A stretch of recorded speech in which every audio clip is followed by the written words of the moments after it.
அனைவருக்கும் வணக்கம். சிவ அனுகிரகம் அனைவருக்கும் சித்திகட்டம். நாம் இன்று பார்க்க போகிற பதிவு கர்மா டிடாக்ஸ் பார்ட் 11.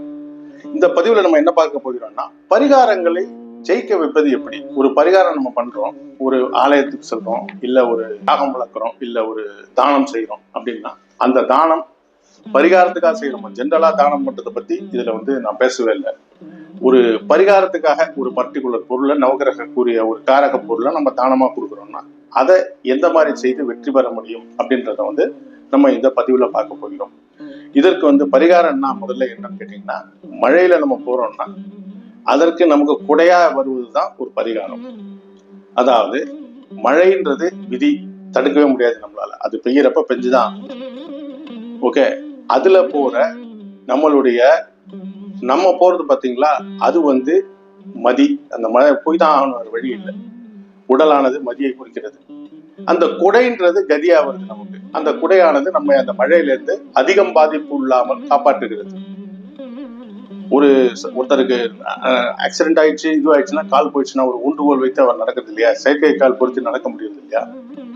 சோ பரிகாரம் தான் பரிகாரமானது செயல்படுகிறது.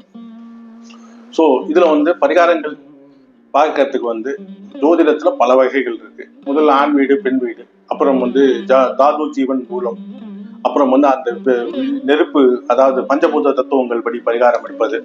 நான் கூட இப்போ ஷார்ட்ஸ் போட்டிருக்கேன். ஒரு மேஷ லக்னம், இப்போ இது வரைக்கும் 4 லக்னத்துக்கு போட்டிருக்கேன். மேஷ ராசி லக்னம் 2க்குமே.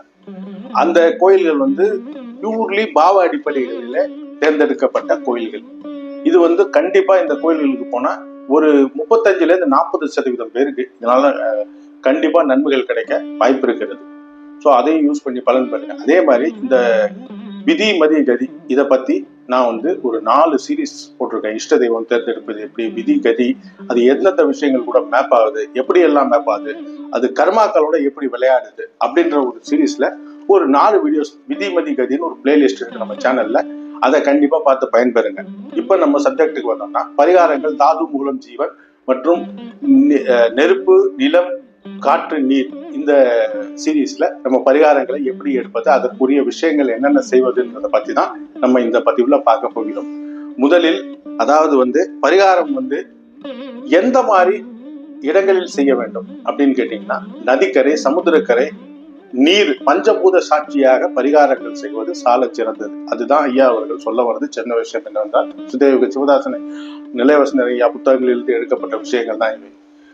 அதாவது நீர், நிலம், காற்று, நெருப்பு, ஆகாயம் சர்வ சாட்சி. அதனாலதான் 4 பஞ்சபூதங்களை மட்டும் ஜாதகத்துல மேப் பண்ணி வச்சிருப்பாங்க. ஆகாயம்ன்றது இறை சக்தி, 10% சக்தி அங்கேருந்து வந்துதான் இந்த பிரபஞ்சமே இயக்கப்படுகிறது. சோ இந்த 4 பூதங்கள், நீர், நெருப்பு, நிலம், காற்று, நீர், இந்த 4 பூதங்களையும் ஜாதகத்துல வரிசையா மேப் பண்ணி வச்சிருப்பாங்க. சோ அப்படி இருக்கிற ஒரு சிச்சுவேஷன்ல இந்த ஆகாயமானது எப்படி ஒரு கிரியா ஊக்கியாக, இந்த 5 பூதங்களுக்கும் மேற்பட்ட ஒரு கிரியா ஊக்கியாக இருந்து செயல்படுகிறதோ, அதே போல இந்த பரிகாரமானது நம்மளை காப்பாற்றக்கூடிய ஒரு வல்லமை பெற்றது. இந்த 10%ல தான் நம்ம பிளே பண்ண முடியும். அந்த 10% வச்சுதான் பிளே பண்ண முடியும். இன்னும் கூட ஐயா நெல்லைவசன் ஐயா பல இதுல சொல்லியிருப்பாரு, 33% விதி மதிகதிக்கு 33 மிச்சம் இருக்கிற 1% இறையர்கள் தான் ஐயா சொல்லியிருந்தாங்க. பெரியவங்க சொன்ன வார்த்தை அது. அதுக்கு மீறி நம்மளால சொல்லக்கூடிய ஒரு விஷயம் கிடையாது.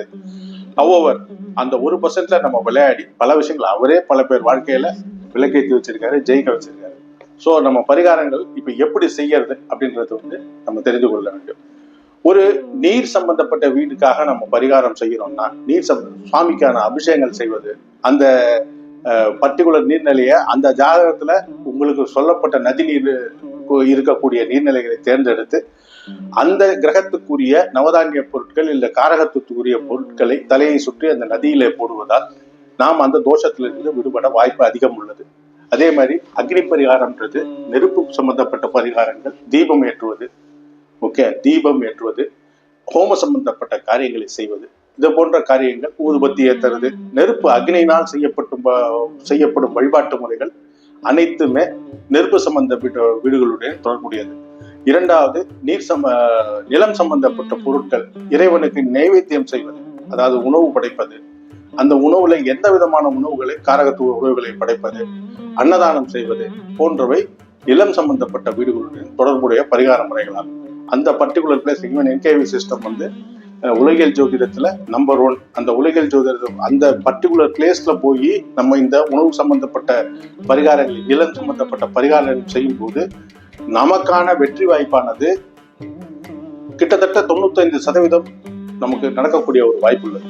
ஓகே, ஸோ நிலம் சம்பந்தப்பட்ட பரிகாரங்கள். அடுத்ததாக காற்று சம்பந்தப்பட்ட பரிகாரங்கள். அது வந்து எப்படி செய்யணும்னு கேட்டீங்கன்னா, மந்திர முறைகள் உச்சரிப்பதன் மூலமாக, மந்திரம் சொல்லுமாக, இறையை புகழ்வதன் மூலமாக, நாம ஜபங்கள், பாராயண முறைகள், அதாவது சுந்தரகாண்ட பாராயணம் பண்றது, அந்த மாதிரி சில பாராயண முறைகள் மூலமாக இந்த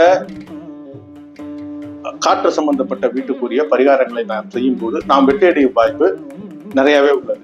நீர் சம்பந்தப்பட்ட பரிகாரங்கள், அபிஷேக பொருட்கள் வாங்கி கொடுப்பது, அபிஷேகங்கள் செய்வது, இறைவனுக்கு அபிஷேகம் செய்வது, நீரினால் தர்ப்பணம் கொடுப்பது, இவை அனைத்தும் நீரினால் நீராடுவது, நதிகளிலே சென்று நீராடுவது, இவை அனைத்துமே அந்த நீர் வீட்டுக்குரிய பரிகார முறைகளாக சொல்லப்படுகிறது. இதுல வந்து இன்னொரு வகை இருக்கு, நேர்மறை பரிகாரங்கள், எதிர்மறை பரிகாரங்கள் இருக்கு.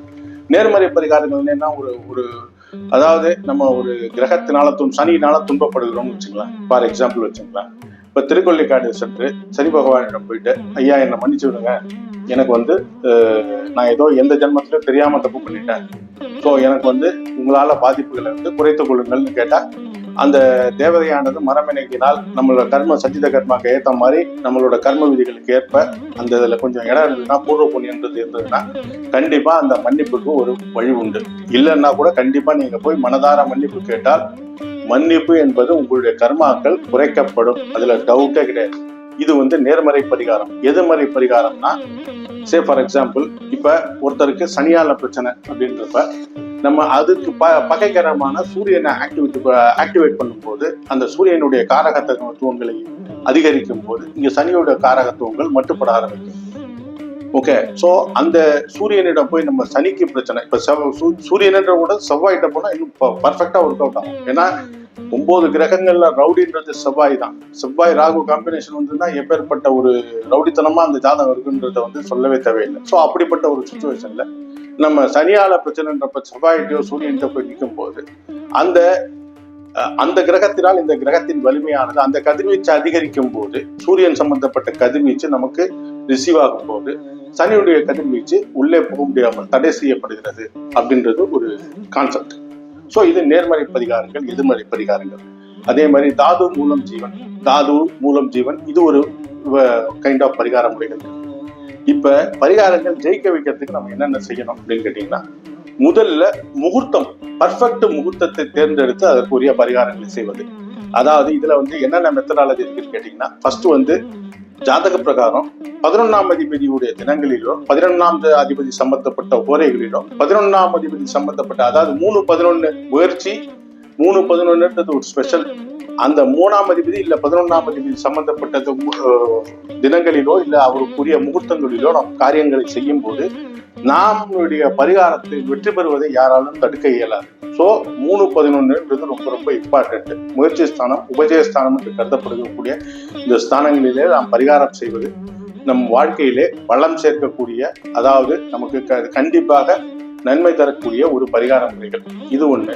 அதே மாதிரி இப்ப நம்ம ஒரு குறிப்பிட்ட கிரகத்துக்கு நம்ம பரிகாரம் பண்றோம் அப்படின்னா, அந்த பரிகாரம் ஜெயிப்பதற்கு, அதாவது இப்ப ஃபார் எக்ஸாம்பிள், இப்ப நம்ம சனிக்கு பரிகாரம் பண்றோம் அப்படின்னா, சனி வந்து மிதுன ராசியில் இருக்காரு, நீங்க மேஷ லக்னம்னா 1, 2, 3 முறை அந்த பரிகாரத்தை செய்தால்தான் வெற்றி பெற முடியும். இந்த மாதிரி நம்மளுடைய காரக கிரகம் நம் லக்னத்திலிருந்து, காரக கிரகம்ன்றது எந்த கிரகத்துக்கு பரிகாரம் செய்கிறோமோ அந்த கிரகமானது ஜாதகத்துல எந்த இடத்துல இருக்கிறதோ அத்தனை முறை பரிகாரம் செய்வது சால சிறந்தது. இது வந்து சித்தயோகி சிவதாசன் ஐயா சொன்ன ஒரு வழிமுறை.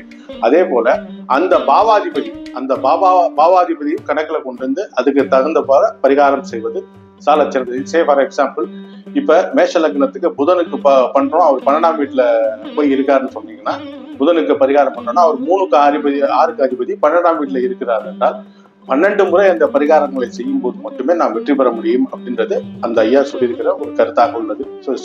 சிவதாசன ரவி ஐயா சொன்ன கருத்தாக உள்ளது. இதுல வந்து என்னன்னா, நம்ம செய்யறப்ப கொஞ்சம் கொஞ்சமா அந்த கிளென்சிங் ஆயிலே வரும். ஸோ நமக்கு ரிலீஃப் கிடைக்க ஆரம்பிச்சிடும். பட் 12 முறை செய்தால் அந்த பரிகாரத்துக்கான 100% பலனானது நமக்கு முழுமையா கிடைக்கின்றது அவருடைய கருத்தா சொல்லியிருக்காரு. ஸோ அதே போல நவதானியங்கள் வைத்து செய்யுது. ஒவ்வொரு கிரகத்துக்கும் ஒரு காரகத்துவம், நவதானிய காரகத்துவம் சொல்லப்பட்டிருக்கிறது. அந்த கிரகத்திற்குரிய காரியங்களே, அதாவது அந்த நவதானியத்தை நாம் ஒரு கிரகத்தால பிரச்சனை வருதுன்றப்ப எதிர்மறை பரிகாரமாக அந்த கிரகத்துக்குரிய நவதானியத்தை நாம் இடிக்கும் போது அந்த காரகத்துவத்திலிருந்து நாம் விடுபடுகிறோம். ஸோ இந்த மாதிரி ரிப்பன் பரிகாரம் இருக்கு, பல விதமான பரிகார முறைகள் இருக்கு. ஜஸ்ட் ஒரு இன்ட்ரோடக்ஷன் சீரீஸா இந்த பரிகார முறைகளை பத்தி உங்களுக்கு சொல்வதற்காக தான் இந்த வீடியோ. இதுல முகூர்த்தம் ரொம்ப ரொம்ப இம்பார்ட்டன்ட். இந்த முகூர்த்தத்தை தேர்ந்தெடுத்து நாம் பரிகாரம் செய்வது, நல்ல ஒரு என்கேவி படிச்ச ஒரு அஸ்ட்ராலஜர்கிட்ட போய் பரிகாரம் கேட்டு செய்யறது உங்க வாழ்க்கையிலே மிகச்சிறந்த ஒரு பலனை அளிக்கக்கூடிய ஒரு விஷயமாகும். ஸோ ஐ ஹோப் இது ஜஸ்ட் ஒரு இன்ட்ரோடக்ஷன் தான். போக போக இந்த சீரீஸ்ல இன்னும் பல வீடியோக்கள் வெளியிட இருக்கின்றன. அனைவருக்கும் நன்றி, வணக்கம். ஸ்டேட் சப்ஸ்கிரைப் பண்ணி